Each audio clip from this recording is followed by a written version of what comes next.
welcome to our Women's History Open Mic. Please come in. There's food at the back. Please enjoy. And so tonight we just want to celebrate the voices of the Four Corners. And so right now we have 3 published authors here. And if no one else shows up, I may read. Oh, you are reading then? You said you were going to read. But that's only if no one else shows up, because there were several people on the meetup. Okay. So, of course, welcome to the zoo. I love this place. I am pretty new here still, and I have found this place to be very welcoming. It's a great place to meet different people, share different thoughts, explore different creative aspects of yourself. And so I just want to say, Jody, thank you so much for allowing us to do this here. Thank you for allowing me to have my little creative writing group here. That has been a lot of fun also. And we will get started with Bethany Turner. Woohoo!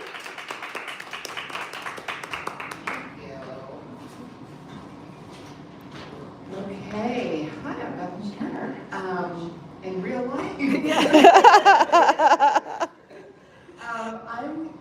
I'm a romance writer, romantic comedy specifically. And you know, when you're reading something that you hope is funny, you need people to laugh, otherwise it's really awkward. So if you think anything's even a little bit funny, I want you to act like you're at a comedy show. I need good laughter. But I'm going to be reading from my most recent book, which came out in July of last year. It's called Wes and Addie Had Their Chance. And we're diving in pretty far into the book, so I'll just tell you a couple quick things you need to know. It's a story of, well, it's the third in a series of books that take place in this little fictional Colorado mountain town called Adelaide Springs. And it's this group of kids who are now, 39, 40 years old, who graduated high school together, grew up together, and all their separate love stories. Wes and Addie in particular, they were childhood sweethearts and preparing to get married before they went off to college. And then he left her at the altar when they were 18 years old.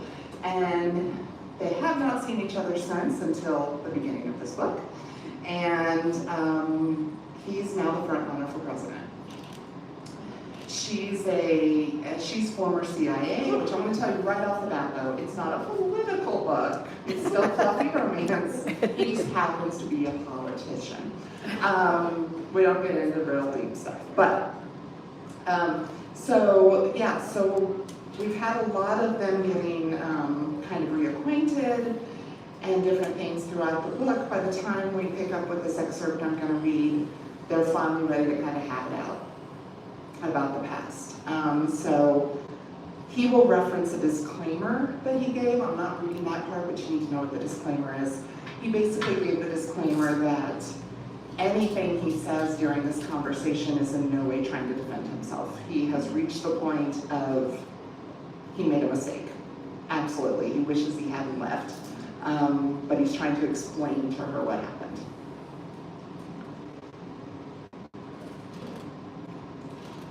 He stood behind the chair and squeezed the back. I'd been telling you for weeks I thought we were rushing into getting married. I shook my head. No, you never said anything like that. Yes, Addie, I did. Maybe not in those exact words, but I talked about waiting. I talked about waiting until after college. Well, okay, yeah, I do remember that. I jumped up and walked over to him. But we decided there wasn't any point in waiting. No, you decided there wasn't any point in waiting. No, Wes, we decided.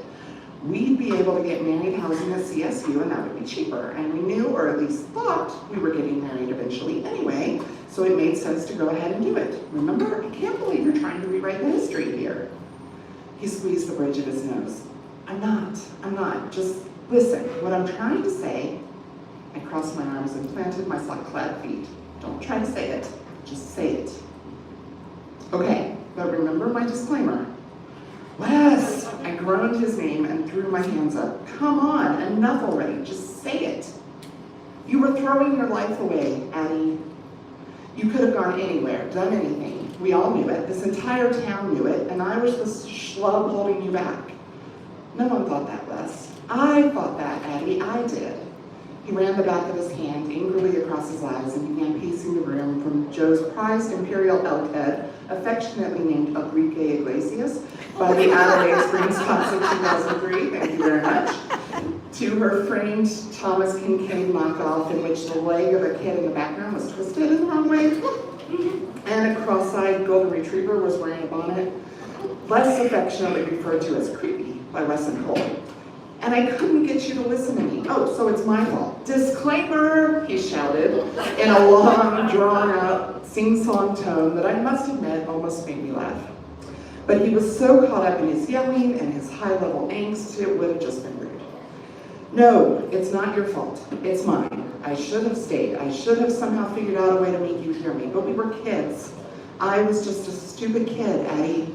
Which, let's face it, is further evidence that we weren't ready to get married. And suddenly the governor was here, and I'm sorry, I just have to say, it's really disturbing to me that you call your father the governor.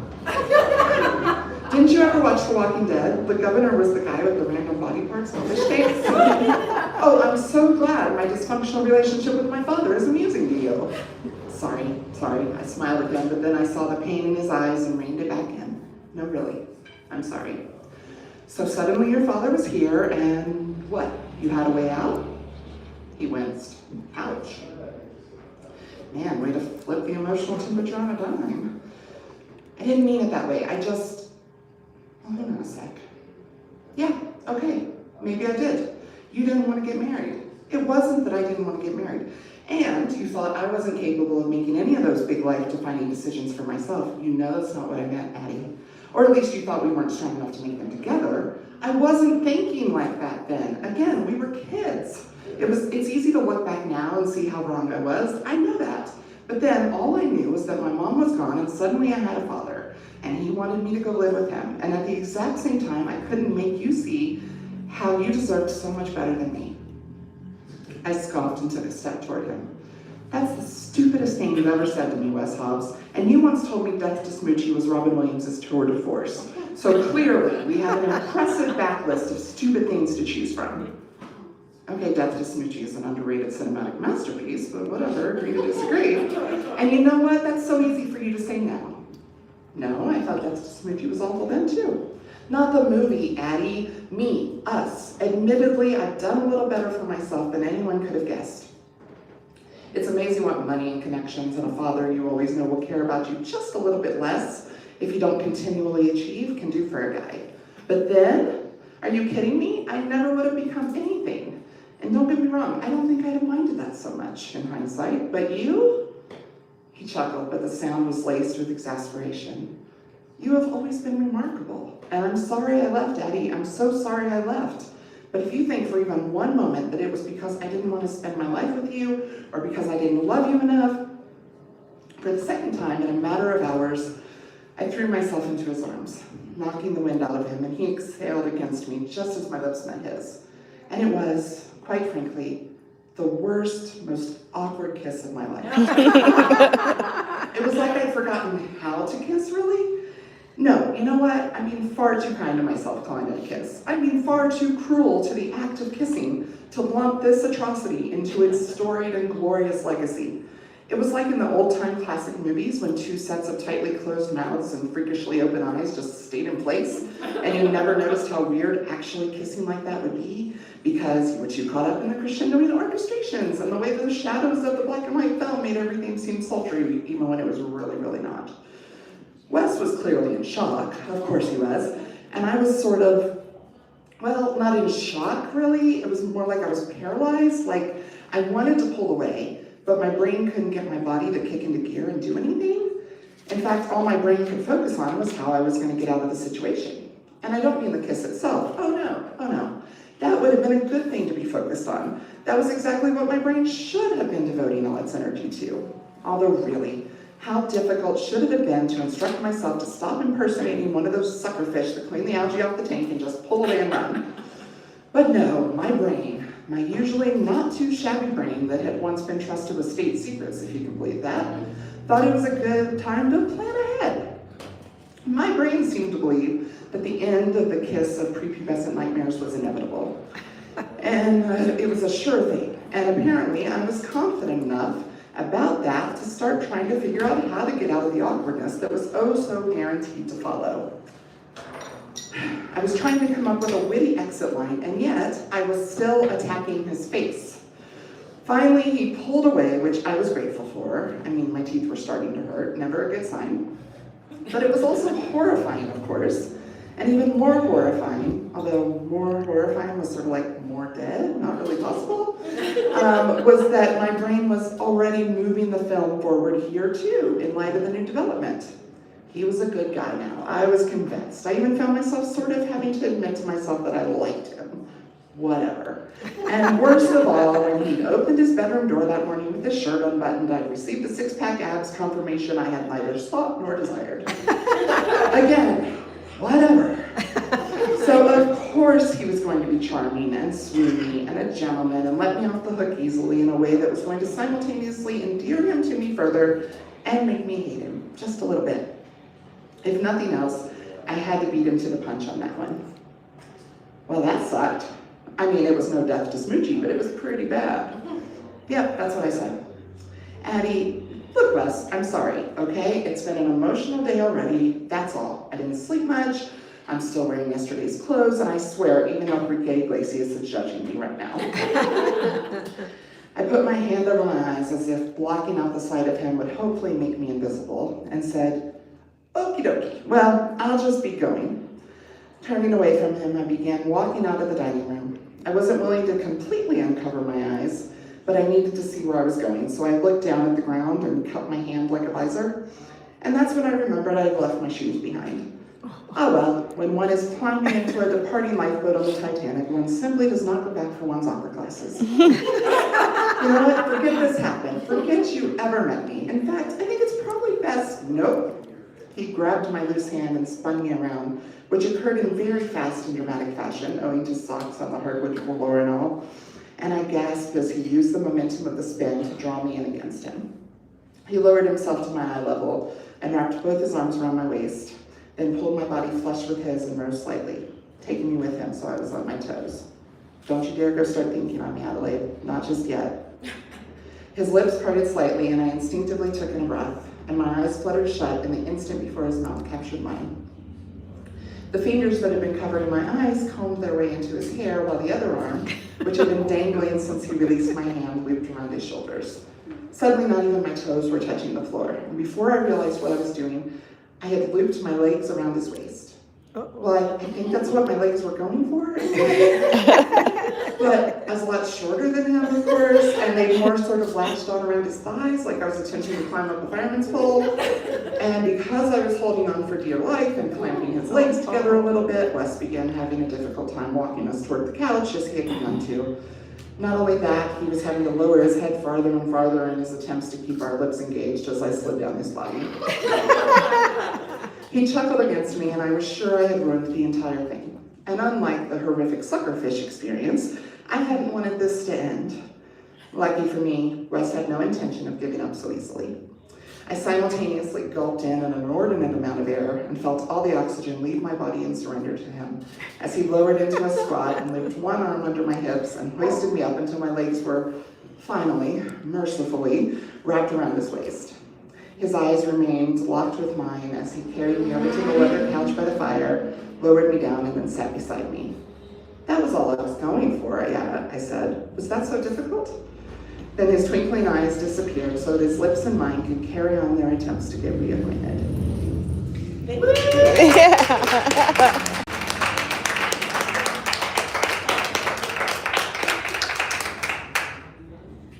All right, of course, we have questions.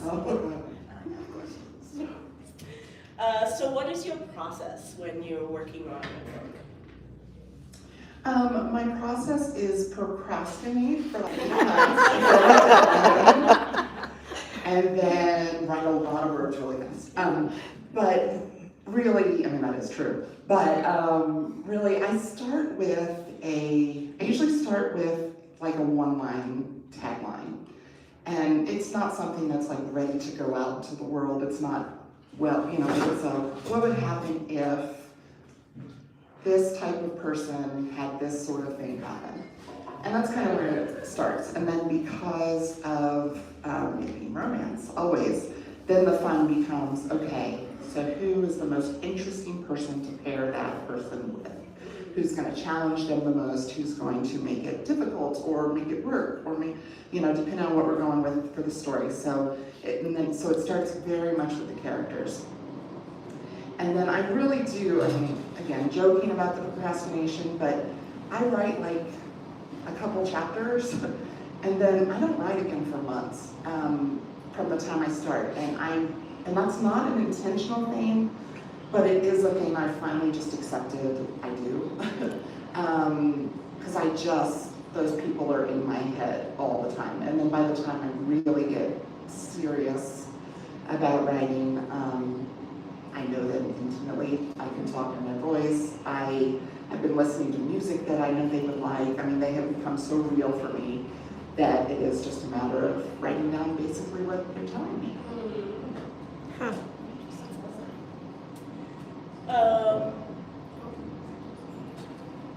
Yes, Questions? Why romance? Oh, sorry. that's okay. I'm holding the phone, so I didn't see the hand. Well, yes, sir, you. I'm wondering why you start with a tagline and where the tagline comes from. It's usually just a something that interests me. Like with this book, I actually started writing this book like 10 years ago, and it shaped into a very different book than how it first started. But it was basically, what if this guy that you were going to marry is now like going to be president of the United States? I mean, that's really just kind of how it started. Of your childhood sweetheart is that you can't stand is suddenly about to be the quote unquote leader of the free world, and simple as that. And I've had other stories where it's like I have a book called Bren and Sebastian Hate Each Other, and with that one it was kind of what if America's sweetheart, essentially, who's the host of a morning talk show, and everyone loves her. What if she gets caught on a hot mic and reveals that she's actually kind of a mean girl, And so it really it'll be something that pops in my head, and then I can't get rid of it. It's just the what if. A core idea, is that a way for me to understand it?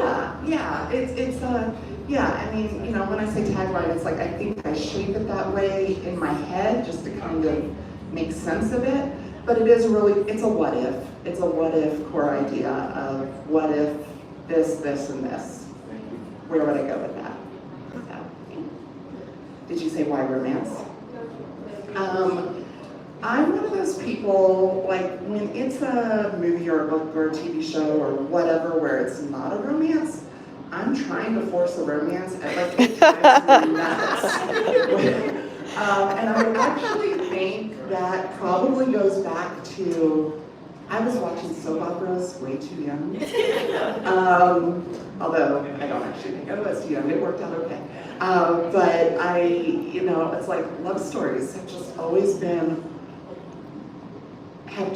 been there. I just love romance. And so, it's like when I sit down and think about writing something,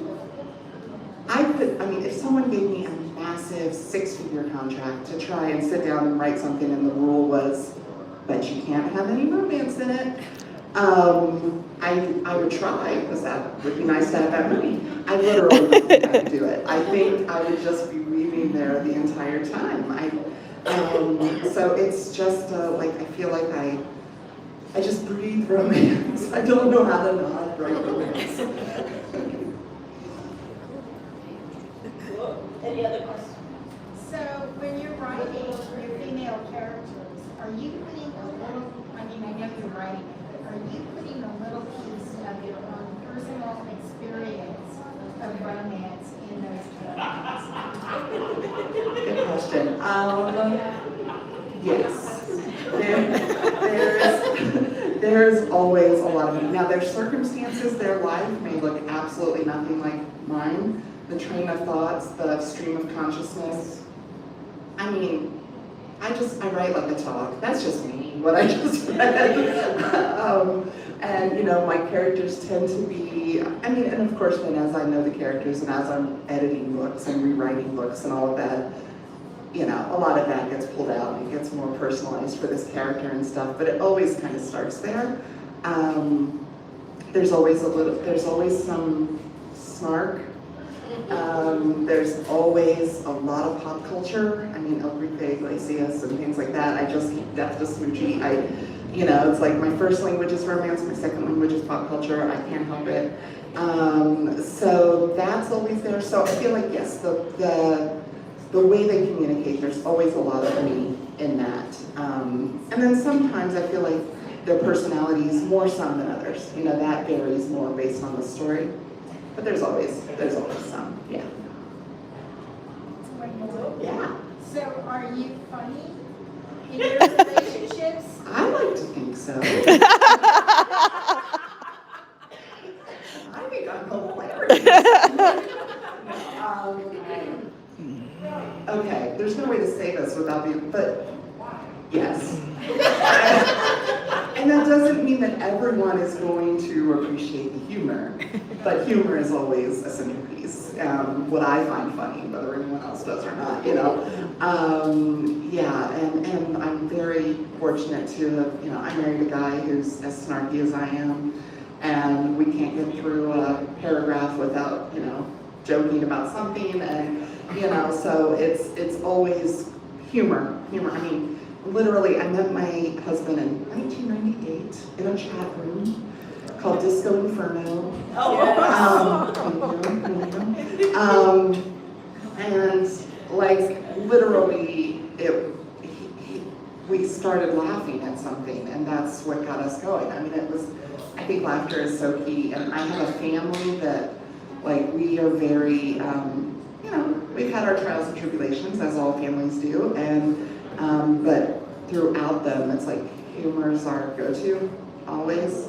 So yeah, I'm hilarious. Thank you for asking.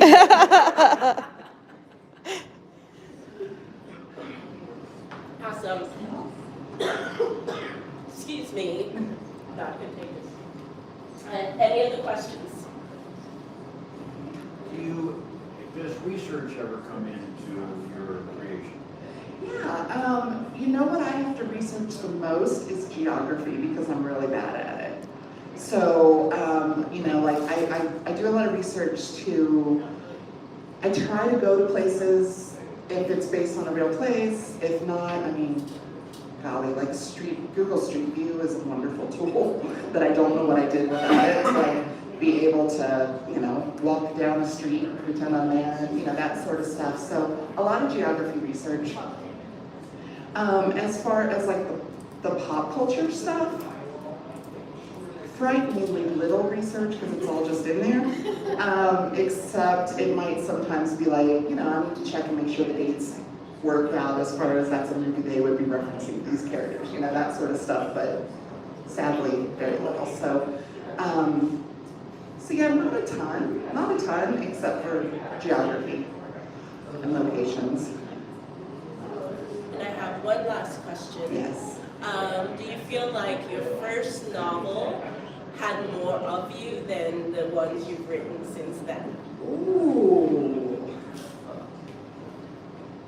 That's a really good question. Yes, I think so. And yeah, and I think the reason behind that is I think my first, I wasn't writing knowing it would be published. Right. You know, it's a different thing when you're writing for fun or, you know, you don't know, ignorance is a beautiful thing, sometimes, truly. And so, and then I think, you know, as I went on in my career, and I was writing under contract or whatever, which is a great gift, and I'm grateful for that. But yeah, that changes a bit, but then I would also say at a certain point, I had to pull back from myself a little bit, because otherwise every character would be the same. Yeah. So definitely, yeah, I feel like my first ones were just basically my journal with different circumstances, so. Thank you. Thank you. Thank you.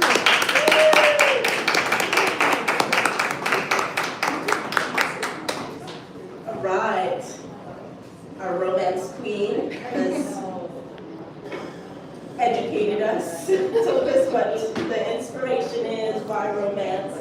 And now we have a poet.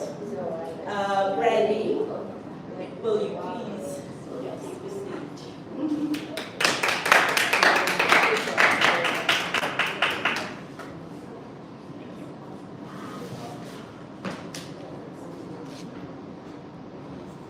I promised I had this poem already chosen before I showed up and saw Love Always on the wall and before following a romance writer on stage. And I never write love poems. This is my first and only love poem. I tried to keep my poetry a little on the light side, but you'll see my light side's still pretty dark. But this first poem is called A Gardener's Love Poem to Sandra. I am a gardener, I am a botanist, and one of the ways that I show respect to people and people that I admire and love, or any number of ways I elevate people on a pedestal, I'm like, I want to be their gardener. I just want to go and like work for them and make flowers, mulch their beds, and do all the nerdy garden things. So this is A Gardener's Love Poem to Sandra, and it is inspired by Sandra Cisneros' memoir, A House of My Own, and her poem, excuse my Spanish, Parceria Shop, from her book, Woman Without Shame, Poems. In my dream, I moved to Mexico, become your gardener, living al revés, upside down as you say. I've trimmed back the armor of bougainvillea, covering your windows and doorways, their floral displays, draping in pink, purple, and red paper lanterns, lining the stucco walls of your courtyard, where I bring the fresh-cut nopales to your breakfast table. I'd adorn your home with orange and yellow marigolds, tended from seed, and cut daily from your dooryard, filled with the hum of bees buzzing among the perfumed flowers. Gather chamomile blossoms and harvest honey to gild your evening tea. I would take the rinds from your mango candied lips to sweeten the compost that nourishes the sacred soil of your garden.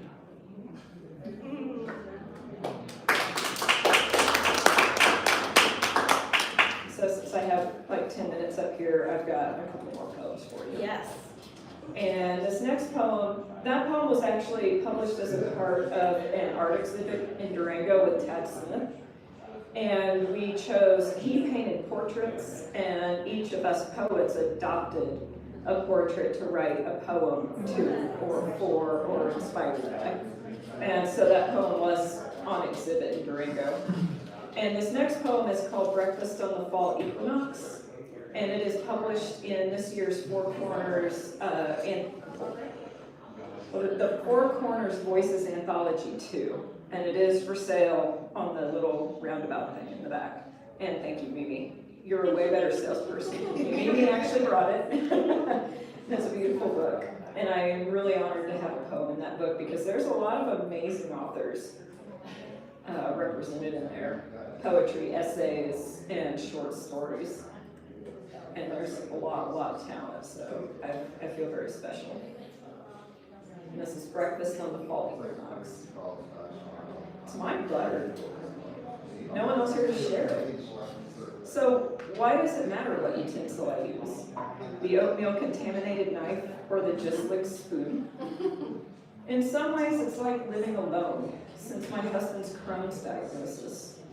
Some meals go unshared. Dinners more like science experiments. Developing a thesis on safe food combinations. My diagnosis is loneliness. And experts say it's like smoking 15 cigarettes a day. Is that literal or figurative? Either way, they imply I'm doing it to myself. So why don't I look cool and aloof? Where's my box of patches or gum? I eat my buttery oatmeal alone while the sun rises slowly these fall days.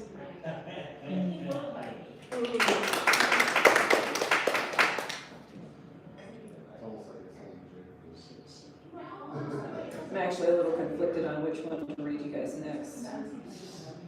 You want some teenage angsty stuff, or do you want some social commentary? Social commentary.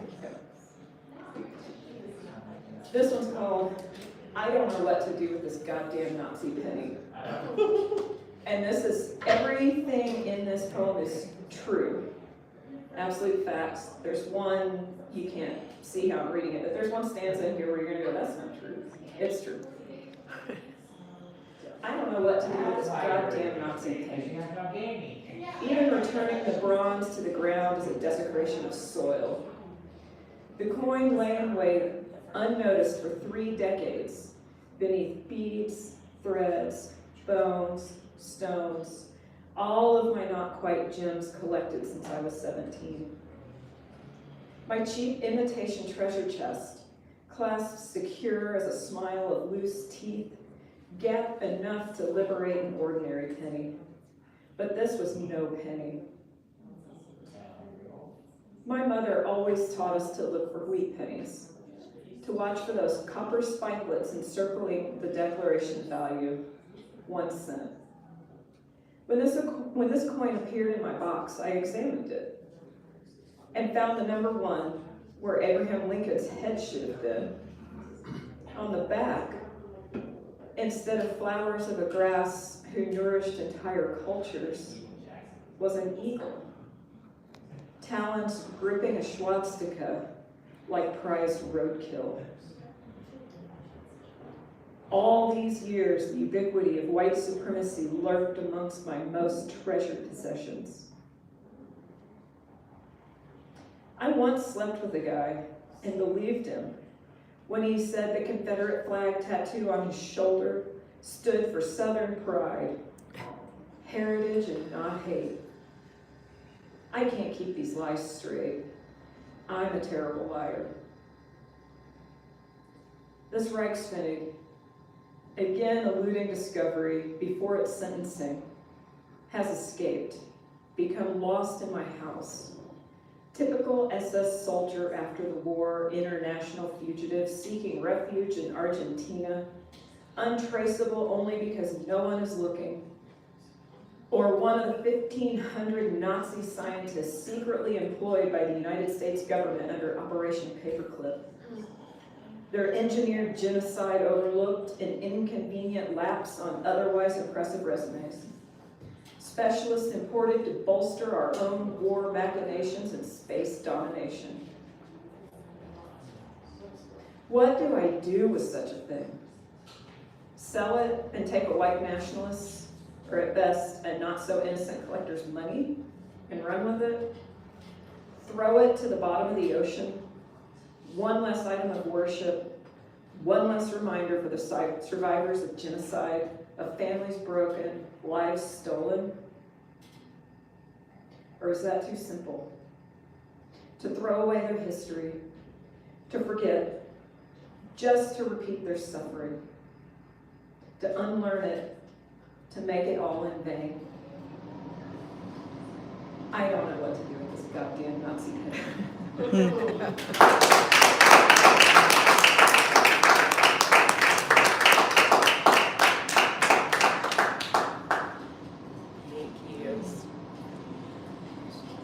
Questions? What year was on that coin, do you remember? I just rediscovered it actually last week, so that part of the poem's no longer true. 1942. I thought it was 30, in my memory it was 38, but I finally found it, it was 42.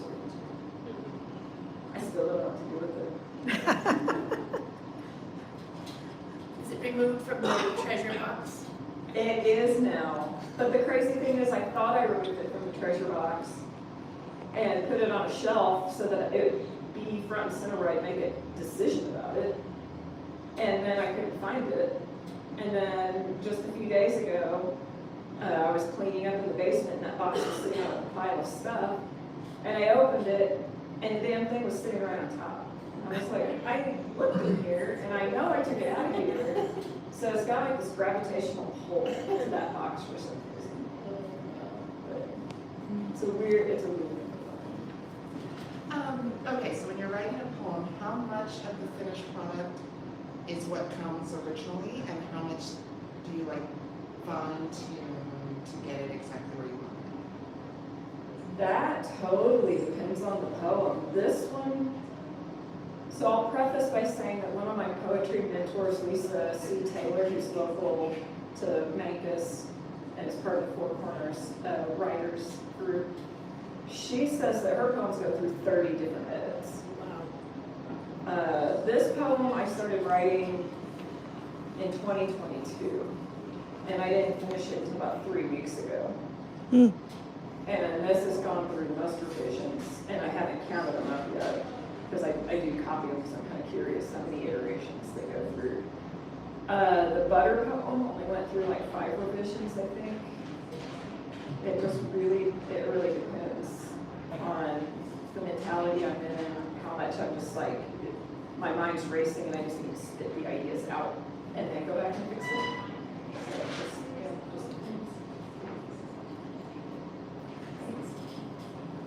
Yes. When you look at something that you're writing, I'm wondering what some of your thoughts are when you say to yourself, oh, this needs more work. Or when you look at something you're writing and you say, oh yeah, I think we're there. I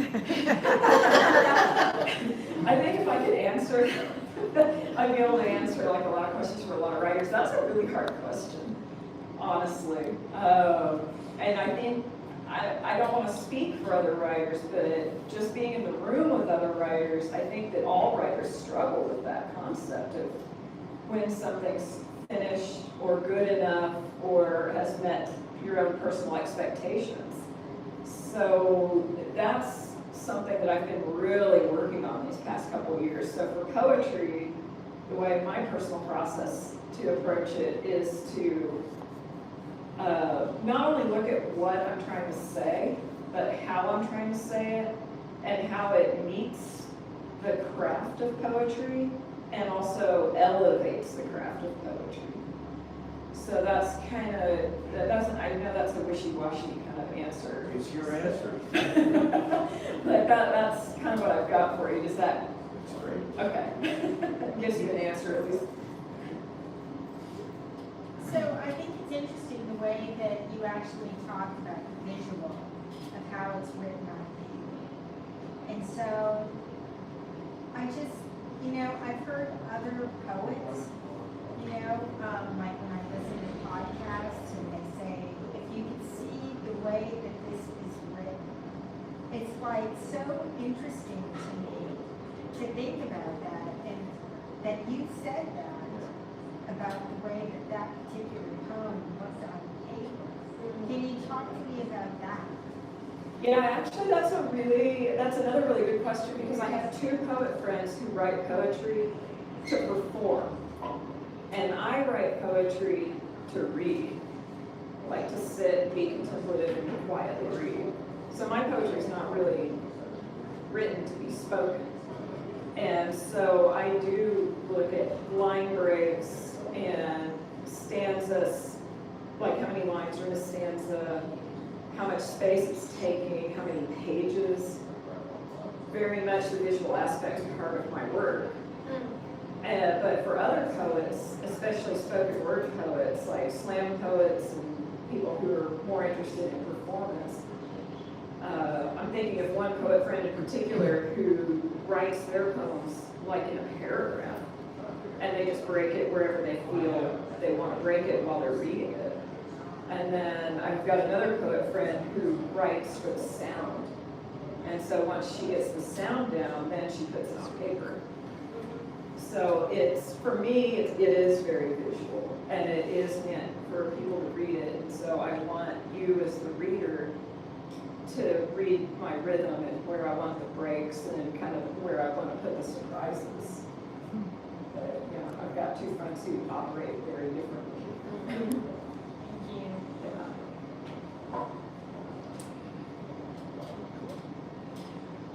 What do you begin with? A feeling, idea, or structure? It's kind of neck and neck between feeling and idea. Sometimes I'll have a line that just pops in my mind, a vision, an image, or it is very much the line. Like if you start reading about how to write poetry, they'll always tell you, throw your first line away. I keep mine almost 100% of the time because that's where I start. I have not been published in that many places, so I don't know that that's the right thing to do. But if I threw that line away, my poem goes away. And I am a trauma survivor, so I do have a lot of intrusive thoughts and memories and dissociation and things like that. So part of the way I deal with my trauma, and I'm with you on the inappropriate humor, that's a big part of how I deal with it. The other part of how I deal with it is I'm trying to turn those thoughts and memories and experiences into something relatable for other survivors, because I didn't realize I was a survivor until I started hearing other people be brave and share their stories. And so that's that connection and community, even if you're reading it on a page, really helps, and it progresses the healing process and makes you feel like you're not alone, you're not crazy, you're not the problem. So I'm writing to that audience, and then also I'm trying to make something beautiful out of an experience that was not beautiful. I love Ross Gay, and I just found out he has another book of the Lights out, and I just can't wait to go post it again. Because I didn't see it in my email till last night. But he, and I have his quote written down, so I'm going to totally butcher it because I don't remember exactly, but he talks about art and bringing beauty into the world. And that's one of his key things, is to bring beauty into the world. And so that's kind of something that I aspire to. Not that all my writing's beautiful. You guys only got a little snippet. Do we have any questions? How long have you been writing poetry? Do I have to give like number of years, or can I just say I was like about 14 or 15 years old? But I didn't get really serious about the craft of poetry until about 2019. So I've been taking it a lot more seriously the last few years. Did COVID have anything to do with that? Yes and no. So we moved from a big city to Bayfield. We moved from Austin, Texas to Bayfield, Colorado. And I had more people in my core little neighborhood than we have like in half of La Plata County. And so, and I quit drinking. So I suddenly found myself with a lot of time. And then the pandemic hit. And part of my, I'm gonna get really personal with you guys, sorry. I know, again, you're recording, so I'm gonna regret this later. But part of my trauma is from neglect. And so the pandemic, I was ready to be isolated, right? I was like, oh, I was raised for this. This is awesome. I love staying home. Everybody else is staying home. I have no FOMO and no guilt about not going out. But as it kept going on and on and on, I got, that was a slippery slope, and I got way into getting settled into being by myself in my little cave. And so I really credit the Hive in Durango. It's a youth skate park, but they do allow all ages, and I push some of the upper boundaries of the all ages. But they have a bi-weekly workshop in conjunction with the Durango Library called Word Honey. And that is the first place where I actually read anything I wrote out loud.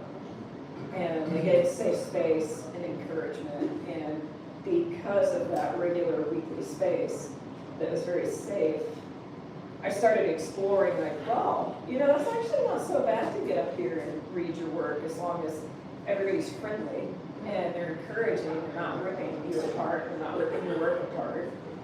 And so that kind of gave me the encouragement to think, well, they didn't kick me out. I'm not 13 years old, like all these other people that I'm sitting next to and I feel really awkward with. But also it's like, and they also didn't make fun of me. So I want to dive into this and see if I can push it, if I can get published, which I did this past year.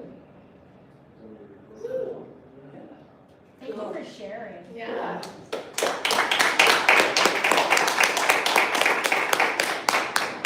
I'm also very much into TMI. Let's hear it for TMI. All right, so our next writer is Mimi, whose last name I didn't ask. And she's going to share with us a little bit of poetry and a little bit of an essay. So I'm really excited about the pivot, because I don't do a lot of essay writing, so I'm really curious about it. So Mimi, grace us with your presence.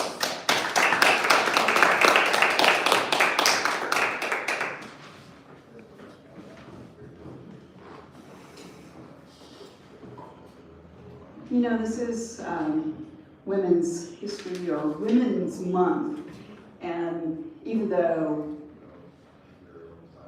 we know that we celebrate every day, not just a single month, but it's a privilege to be here, to have been invited to be here, to share some of myself with you.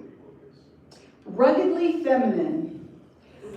4 miles along the trail, soil bursts forth an autumn harvest of mushrooms, and the understory begins a new chapter hued in gold and red. 2 women backpackers, one past menopause, the other thinking about bearing a child, stop along the ridge where the persistent clouds finally unveil the glaciated mountain. At that moment, the 2 women chant, "We are ruggedly feminine," and as if rehearsed, the mountain echoes, "We are ruggedly feminine." I've had the privilege of working with the National Park Service, and I'm going to try not, wow, I thought I was over this part. I've had the privilege of working with the National Park Service since 2003 as a volunteer. My first job was at Mount Rainier in 2005. And so this particular poem was on a backpacking trip to Gobbler's Knob Fire Lookout. From Mount Rainier, I had the privilege, and I did mostly seasonal work up until 2024. When I took a permanent job here at Mesa Verde. What you'll see through most of my writing is that I have a muse, and my muse is nature, or outdoors, or, trees, butterflies, bumblebees. And if I asked each of you your definition of nature, you would tell me something completely different than the first person or the last person. So my idea of nature is really just being still and being there, being present with it.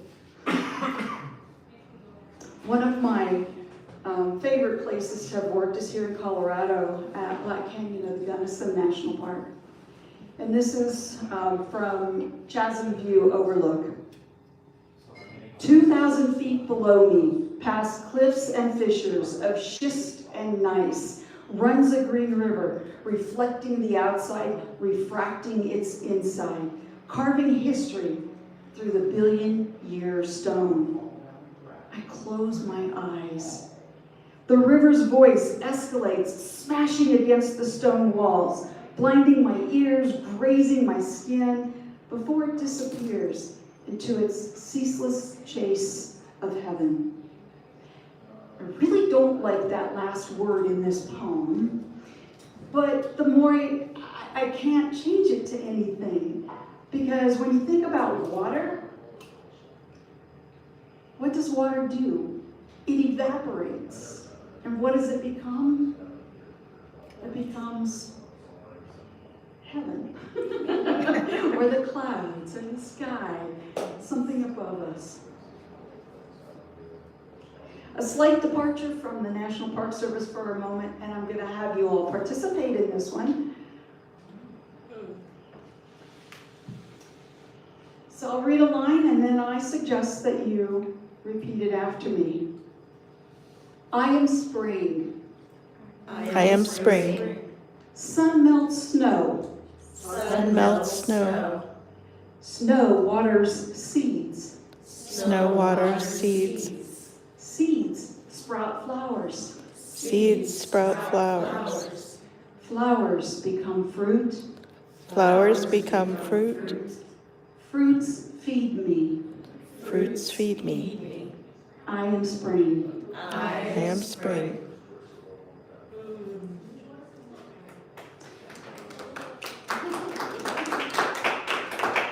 Y'all did a good job with it. We sounded like poets.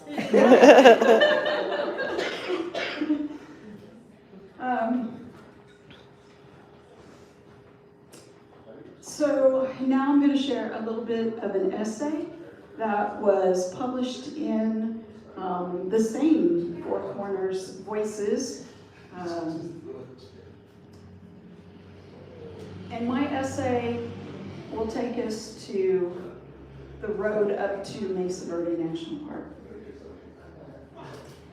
Meadows are marbled with whiteness where the snow fell and perhaps melted a bit, creating a mosaic on white on dark. Snow persists on the brittle gray-brown branches of trees burned years ago and is affixed to the crooked lines of dormant shrubs. I've seen this before, but never have I been so aroused by the collective beauty depicting a farewell to winter. Navigating the curve that bends like a gibbous moon around Park Point, the highest elevation within Mesa Verde National Park, I've had enough. I can no longer safely drive through a scenery that is distracting me. Oncoming traffic is null. I drive across the left lane and swerve to a stop in a pullout. A cloud formation in the distant atmosphere renders me spellbound. About 17 miles away in the western sky is southwest Colorado's tallest landmark, Ute Mountain, respectfully known to many as Sleeping Ute. Beneath the 9,984-foot summit, water vapor has condensed into an elongated, swollen, puffy mass. It dwaddles as if in a sustained embrace with the mountain. I step outside the warmth of my four-screen outback, embracing the cold. Sunlight is muted. The sky, particularly to my left whence I came, is a guise of inconsistently layered dusky blue and subtle gray hues. A silence, sans a few passing cars, co-workers no doubt, surrounds me as it engulfs the shallow canyon and climbs to the highest peak.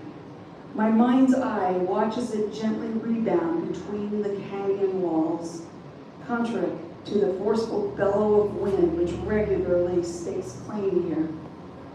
While my mind falls prey to the silence, my body unconsciously adopts meditation. This particular essay was started almost exactly a year ago on April 17th, 2025, and it includes one day each month for 3 months of how Ute Mountain spoke to me during a time that was somewhat challenging regarding my job with the National Park Service. And that's just the beginning of that essay. And you are more than welcome to purchase one of the books here and read all the incredible stories and poetry and essays within that. Thank you.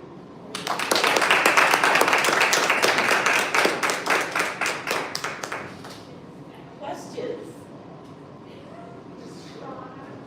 I love your passion. Thank you. And it is a passion. I can hear it. Yes, sir. I'm curious what you would say about what motivates you to create this work. It's always something sensual. And I don't mean, it may be peering into a flower. That particular day, it was April 17th, it snowed. And it was a light snow, but it left this incredible mosaic on the landscape. And I couldn't help but stop. And I had a notebook in my car and I just started writing that day. But it typically starts with something sensual. Am I saying the right word when I speak of things that you smell or hear or see? That's usually what inspires me. Is it almost a compulsion? Almost a compulsion? Yeah. Oh, yeah. Yeah, I've pulled over different places, and it's like, God, just get those few words down. It's just a few words sometimes. But yeah, it can be a compulsion. So when I hear you in your poems, I feel like you have those aha moments where you pull over and like go, are you freaking kidding me? You know? And it just like resonates with you. And I have to ask you, now that this particular poem is not or the essay that you wrote, and I'm guessing you still live around here, right? When you see the sleeping you, what does that do on a daily basis for you? Does it keep you grounded? Does it make you weak? Does it, I don't know, somehow complete you? Because I think all of us have these places in our life where we have these kind of guardians that we resonate with. And so I'm curious about the mountain and you right now. So my first job with the National Park Service was at Mount Rainier National Park. And if you have been there or flown into Seattle or been anywhere 360 degrees around that mountain, people always say, is my mountain out today? It's always my mountain. And I never quite got it. I mean, I heard it, and this is my mountain. I don't care who else's mountain it is, but I know it's mine. And it depends on what I see that day or how I'm feeling that day. Sometimes I'm oblivious to you mountain being there. Sometimes I'll just drive down 160 and it's like, oh my gosh, there you are, happy day, yay, you know. It's different all the time, but yeah, I do feel a connection with Ute Mountain. And it didn't happen until I started writing this. And it happened somewhat unexpectedly. So a slight backstory is that my job with the National Park Service got consolidated into the Department of Interior in May. That meant that I worked at, and I still work for, but I was actually assigned to the Department of Interior, not to Mesa Verde National Park. And even as of today, that is changing. That was a really hard struggle. You know, there were hundreds of us that were It was just decided that our jobs were communication and we want to control that, so we're going to move you all to DOI. And I'm paraphrasing their intentions in a way that I probably shouldn't.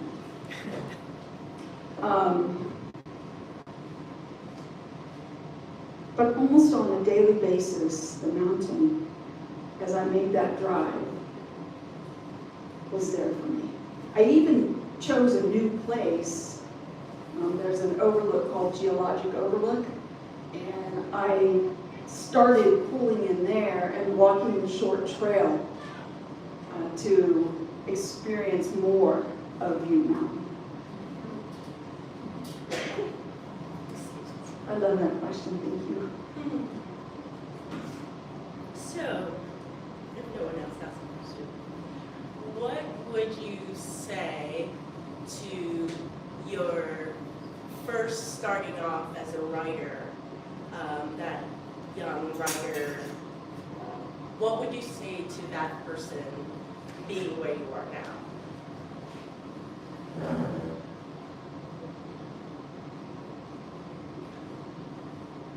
I would ask her, who are you?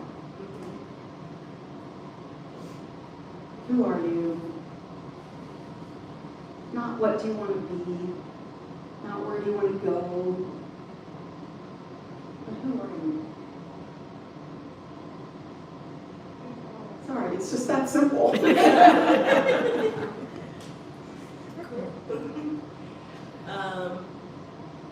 you feel like you've answered that question? Yeah, you know what? It took me, I am 67, and I'm leaving my job May 1st. And it took me somewhere in my 60s to finally say, girl, that's not you. Move on from that. Shake it off. You don't have to be pissed off about that anymore.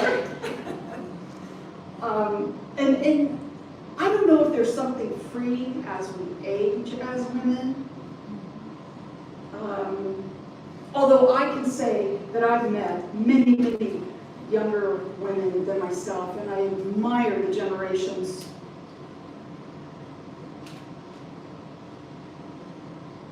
After me. I don't know what direction they should be. Because I kind of still feel a part of it, I gotta be honest.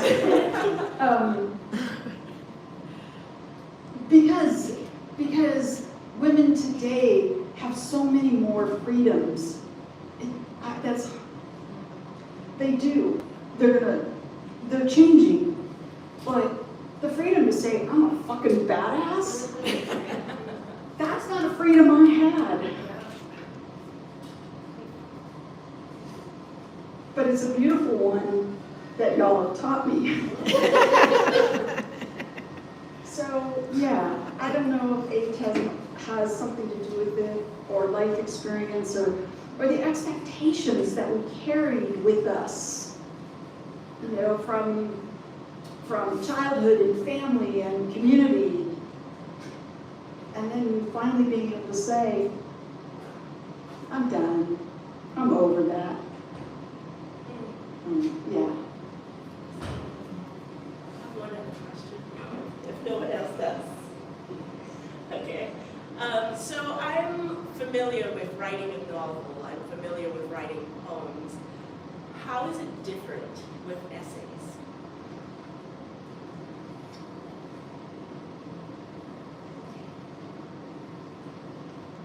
They're shorter. So part of my job with here at Mesa Verde and at Mount Rainier and some of the other parks I've worked has been to do what's called interpretive writing for waysides or interpretive panels, things that you see when you stop along the road and there's a short panel there. So in 90 words, you have to tell people what they're seeing. And if they're seeing I was gonna say glacier, but we don't have glaciers around here. You know, what is a cuesta? What is a mesa top? And how do you do that in 90 words? Yeah, maybe 150, but 90 is kind of your goal. And that's kind of the difference, is that you find the essence of what it is you're writing, and you tell the story, you tell the essentials of that story. You don't have to talk about who said what to who or how, no offense.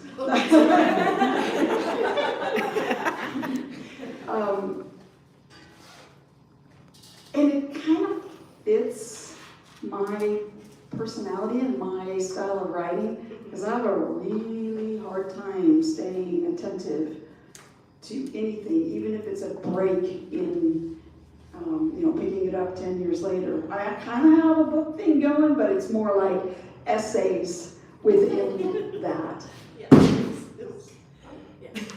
So I'd like to know, in your experience, because I kind of get the idea that you're able to be surprised still. And so the beauty thing about that is so simplistic in children, it's like, have you ever, in your work experience, had the opportunity to work with those young minds who are also being surprised?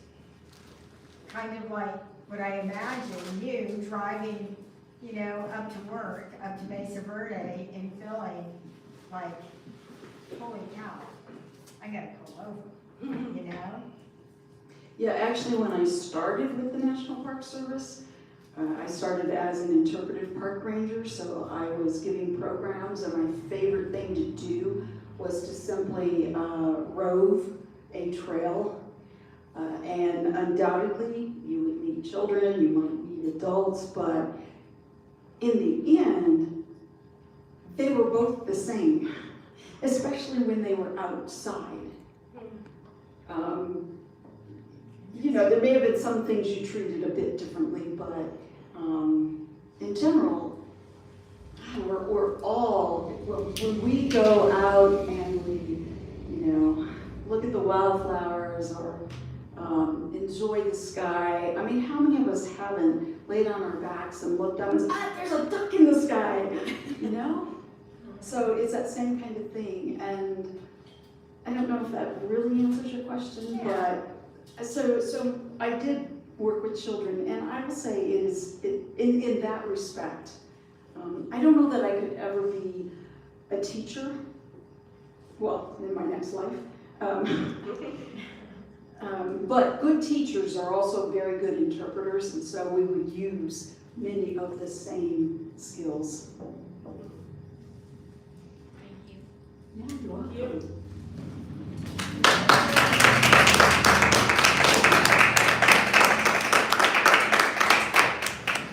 I hope you do the one that I want you to do. Which one is that? The one about, I was going to try to come up with an introduction, but I'll wait for your introduction. see, you couldn't remember my last name, and it's Sabrina. Sabina. Everybody, welcome Sabrina.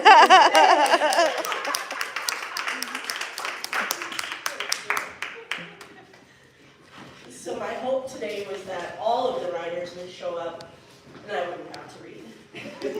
Unfortunately, that didn't happen.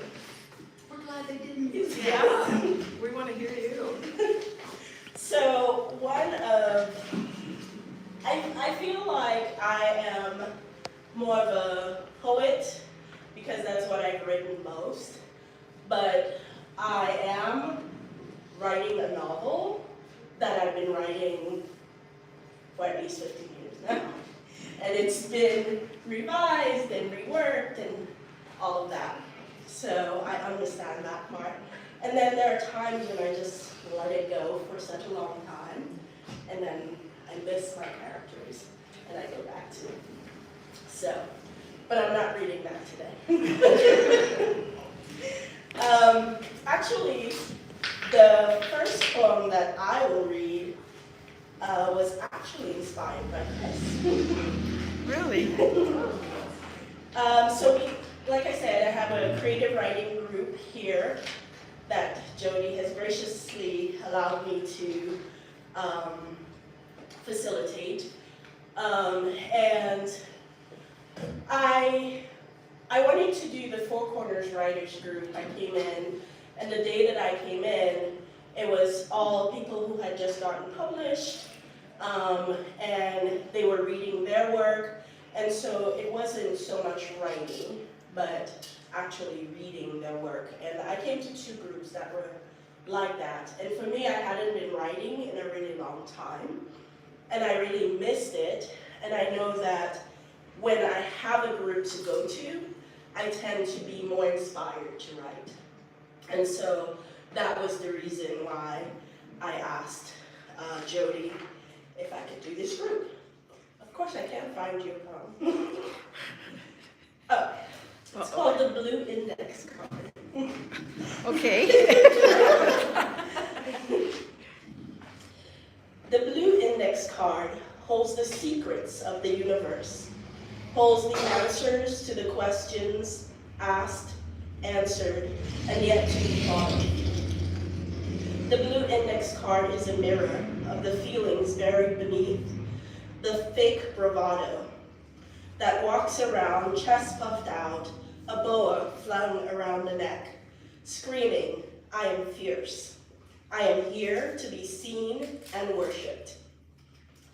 The Blue Index card is crumpled like my heart, feeling the emptiness where you once sat, where I got lost in the earthly smell of your embrace, where the chocolate hues of your skin, the wrinkles like cracked earth of your skin felt warm and inviting.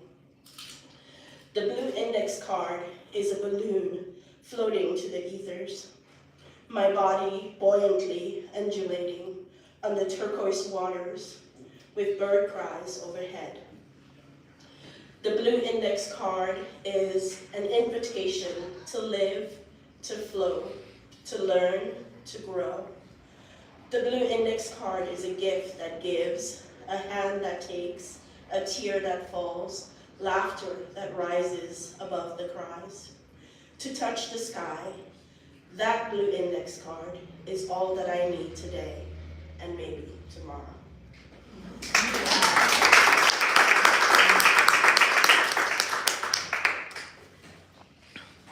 Okay, so I am always writing from the things that I see, and so this one was from a protest that I went to. Borders, barriers, separations, keep them out. They do not belong. They are illegal, troublemakers, degenerates. This is what I heard of people protesting, people varying in skin tones, people of various races. They smell weird. Their eyes are too dark. Their skin too black, brown. How do you trust them when their eyes are black or brown? This is an alien. That is alien and not right. What are they eating? That is just not right, these people. Does it really matter if their eyes are blue or brown? What makes one illegal? Can we really own the land when it changes with the rain, the wind, the sun, when the tectonic plates keep shifting? This is my land. This is your land. Is it really though?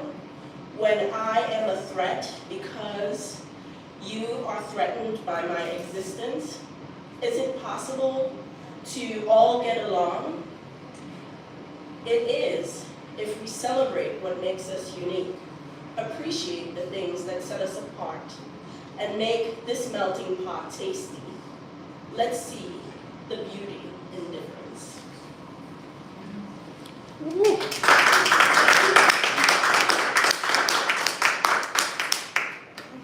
That's the one I wanted you to read. So, I'll talk about it later.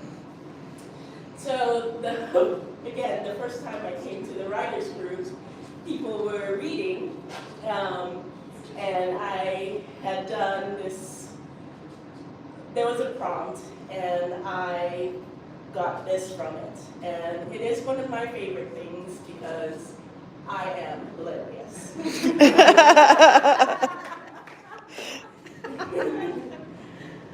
There I was standing, yet what I really wanted to do was forbidden. What would the Vatican police do? What would they make? Would they make concessions for the fact that I was in the midst of a hot flash?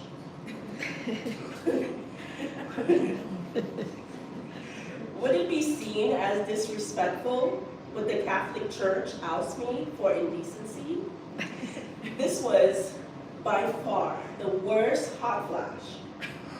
Like a good Catholic, I had made the pilgrimage to St. Peter's Square to hear Pope Francis. I liked him. He was so much more open and less judgmental than the popes before him, thus far in my lifetime. I am certain what he was saying was profound, but I could not focus, not while it felt like my body was cooking internally. That internal heat was blossoming to the surface. Why were there so many people? Anyway, when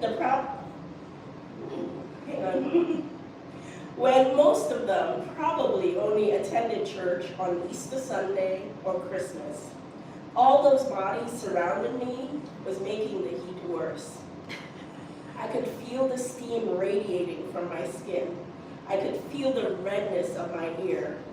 I could envision the coolness being naked would bring, and also the crowd parting as the Vatican police dragged me away. The sight would leave no horny priest to tend his robe over some sagging boobs. Why would anyone care? Their attention should be on his holiness. Perhaps no one would notice. I could feel the sweat dripping down my back, my pants clinging to the back of my knee. Action needed to be taken. I would not last a second longer. That must be what hell felt like, and I longed for redemption. I started to unbutton my shirt. God forgive me, I prayed, as sweat stained my shirt below my breast. It was off my shoulder. Oh, good God, I mean no disrespect. You know I have the utmost respect for you and your representation on earth. Heavenly Father, I unzipped my pants.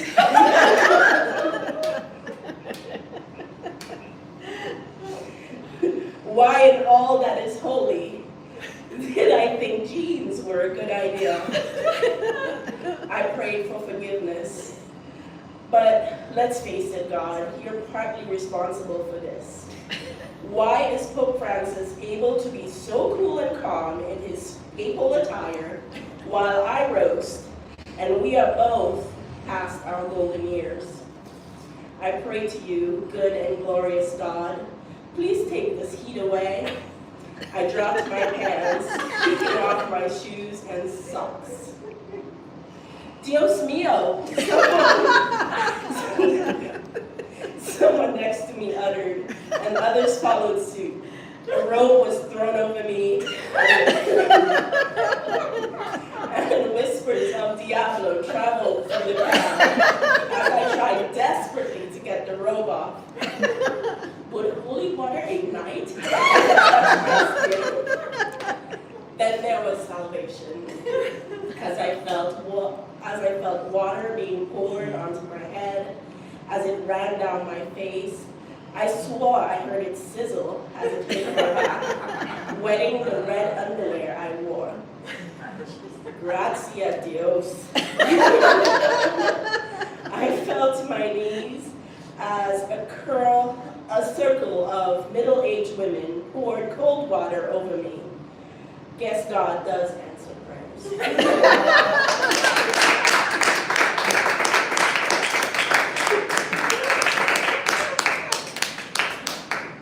That was good. And women can relate so much. Tell me that that really happened. No, you did not. Maybe, well, someday. You are a storyteller. Yeah. Everything you read, there was a story, and I think we all sat here waiting. Yeah. Especially this last one. Yeah. There was a lot of anticipation going on. Yeah. That was so Are good. you gonna get naked in church? It's a real challenge to be a story writer in poetry. Yeah. Do you try to write a story? Are you? So I don't. A lot of what I write, either I hear something and I have a really weird imagination, obviously. And so I'll think about what would it be like to be in that situation? Or I wonder how this would play out in the end, you know? And so for me, that's where I go with whatever I write. Poems I write more of because it allows me to express my feelings or my thoughts in a way that I can't necessarily speak it. And so when I am able to write it, then I can have a conversation about it. So does that answer your question? So when you're writing and you're doing your storytelling and you put it down on paper, do you go back and read it, and how many times do you rework those words to make them exactly the way that you want them to sound? So this one I wrote at another creative writing group, and I don't even remember what the prompt was. Maybe holy water or something, you know. And so today was the second time I rewrote it because there were typos, obviously, or misspellings, and so I rewrote that one. But this one is just one that I love because it's just so funny to me.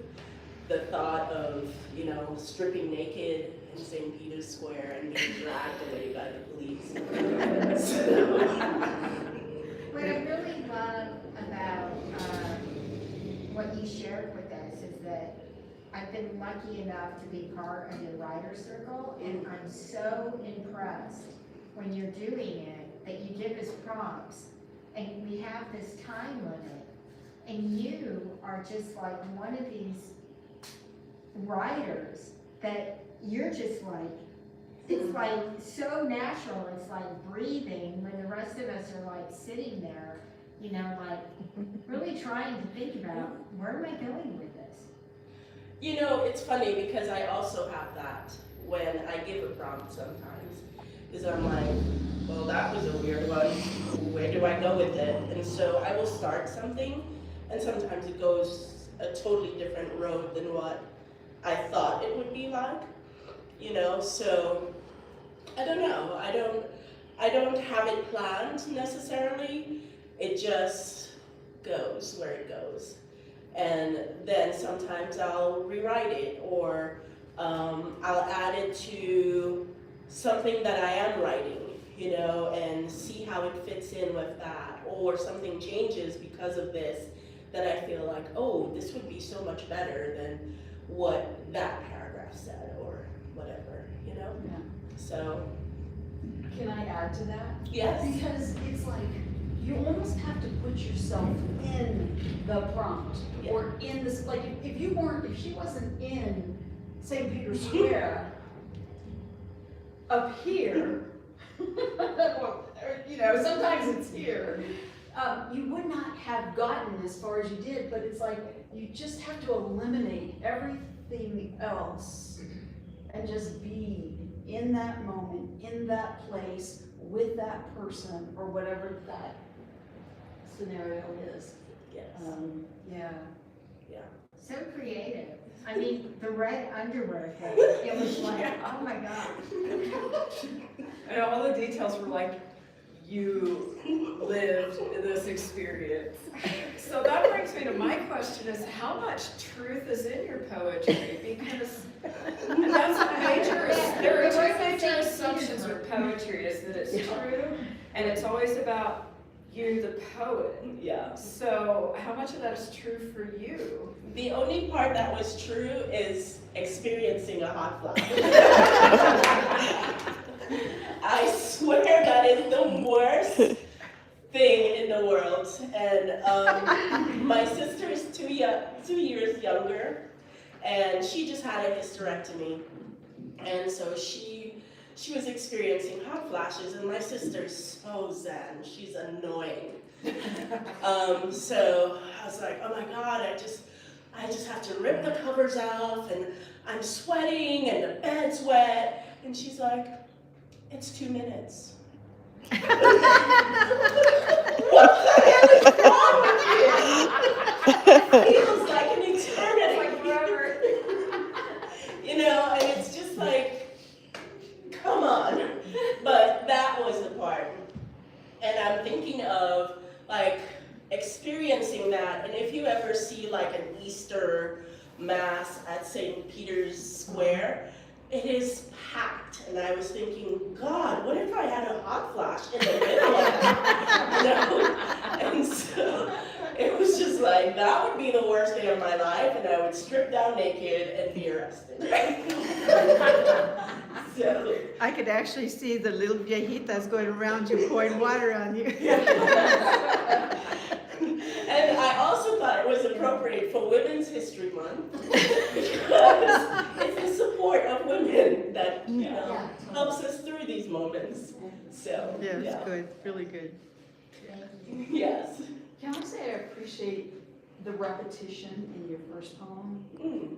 I think repetition is hard for many poets, but the fact that you repeated Lou index card, it became what it needed to become. If it was only said in the beginning, it wouldn't have carried the same experience with it. So I really appreciate that, because that's not easy to do. Thank you. Yeah. So, one of my greatest inspirations, who isn't a writer necessarily, but just the most beautiful person in my life, was my high school English teacher. And I'm also a kid of trauma. And I used to write because that was how I processed and how I dealt with life.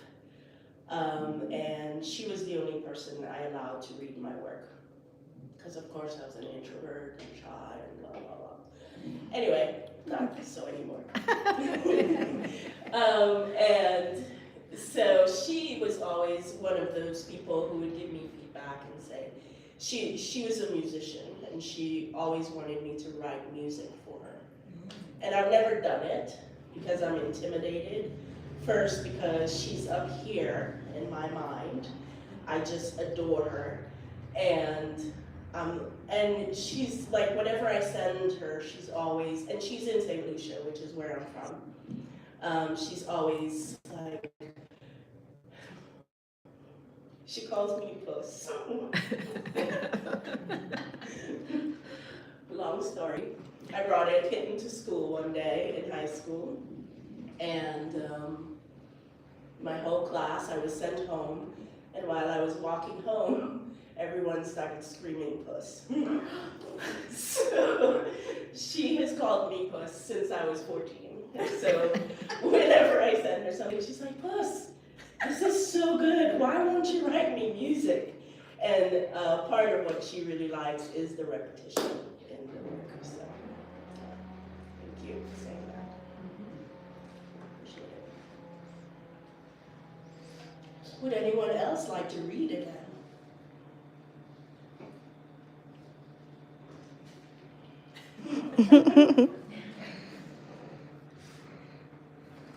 Yes. Colorado. Yes. Why not? Thank you.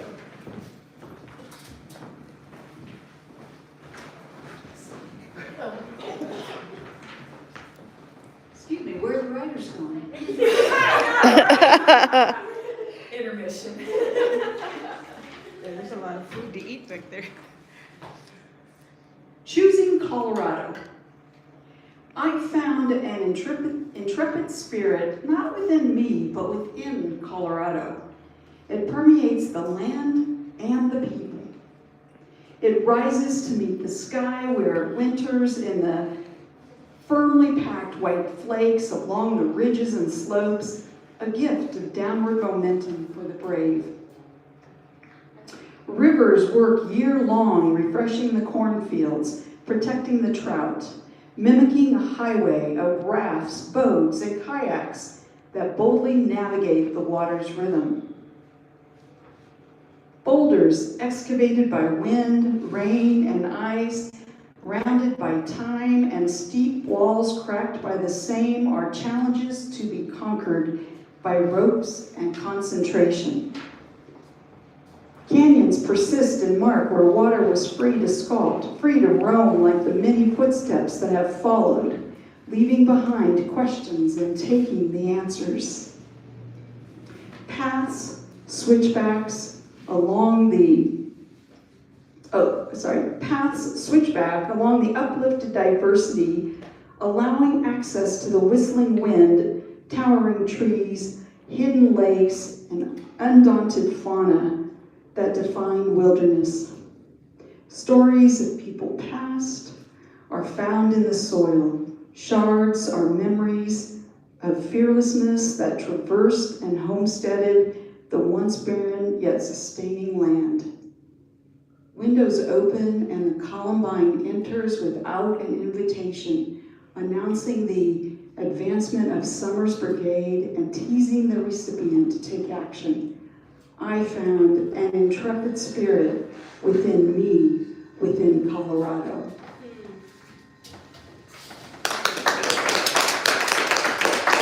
This state is just amazing.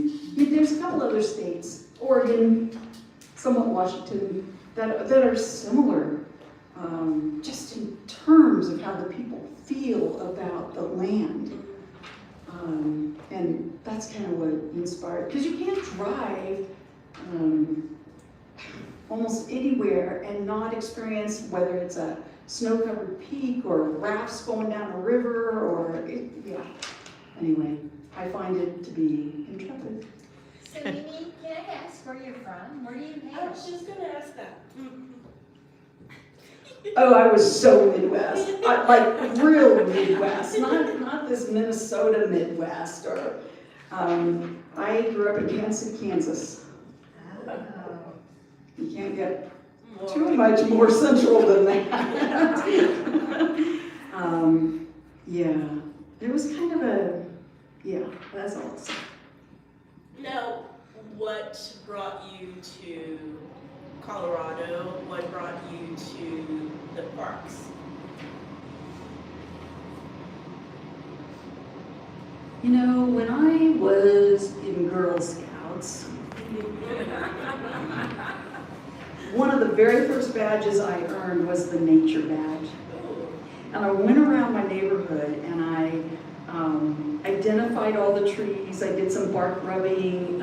I collected leaves and acorns or whatever seeds came off of the trees. And I've never forgotten that. And my ex-husband and I had an Airstream trailer, and we started roving the country, so to say. And we were in Patagonia, Arizona, and we met these two wonderful people. And as we parted ways, one of them said, "Don't forget nature." What the hell is she talking about? Well, the whole rest of the journey, the whole rest of my life, was about that. Yeah.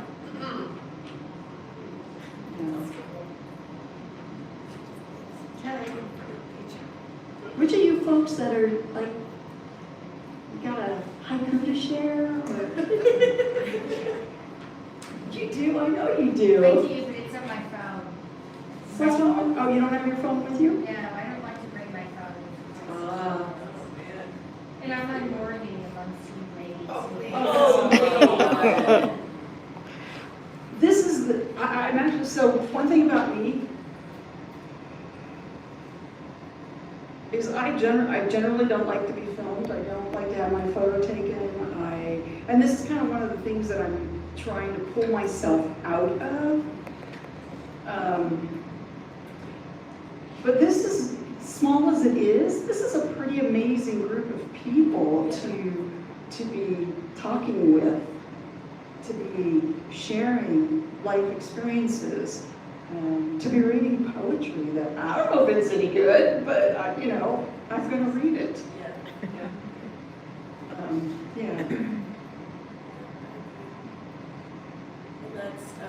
That's one of the things I really like about the little creative group that we have going.